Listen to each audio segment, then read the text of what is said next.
Bar council टंडोलार तरफां वफ़ाक़ी सरकार जी सिंध सां ॿ अखियाई पाणी जी विर्छ सिंध सां नाइंसाफ़ी ऐं पेट्रोल जा रोज़ाने जी बुनियाद ते अघु वधाइण ख़िलाफ़ टंडोलार बार काउंसिल पारां कम छॾ हड़ताल कई वई। जेको पेट्रोल महांगो कयो आहे, ॿियो घी खंडु हर चीज़ अटो, उन जे करे सिंध बार काउंसिल ऐं पंहिंजो हाई कोर्ट बार ऐं ॿिया जेके डिस्ट्रिक्ट आहिनि उमरकोट आहे, मीरपुर ख़ासि, मटियारी, हैदराबाद, इन्हनि ज़िलनि जेको आहे सो इन महांगाई जे ख़िलाफ़ आवाज़ उथारियो आहे ऐं जेको आहे सो पंहिंजी कोर्टनि जो वर्क सस्पेंड करायो आहे। पेट्रोल जा रोज़ नवां रेट आहिनि, रोज़ जूं जेके असांजो ज़रूरत ज़िंदगी जो अशिया आहिनि, ग़रीब माण्हू मिसकिन माण्हू उहो या मिडिल क्लास माण्हू जेको आहे जेॾी महिल उहो परचेजिंग लाइ वञे थो त हर रोज़ नवां रेट आहिनि। मदीने की रियासत बनाने के लिए आए थे, उन्हें यही नहीं पता कि मदीने की रियासत का मफ़हूम क्या है। असां वाइदा कहिड़ा हुया, हिन जी पॉलिसी कहिड़ी तरह हिननि वाज़े कई हुई ऐं उनखे 3-4 साल गुज़रण में हींअर तव्हां ॾिसो उहे साॻी माण्हू जेके पहिरीं चवंदा त बाबा जेकॾहिं पेट्रोल हिते आहे, जेकॾहिं हिते पहुचे त फ़िलहाल वज़ीर आज़म चोर आहे,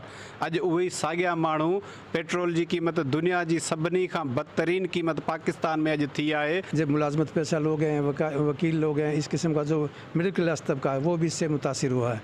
गवर्नमेंट का फेलवर है, गवर्नमेंट की इनकम्पिटेंसी है ये।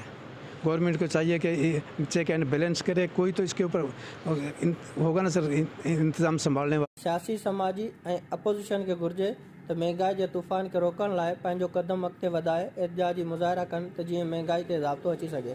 कैमरामैन टीम सां गॾु जानमोहन समेत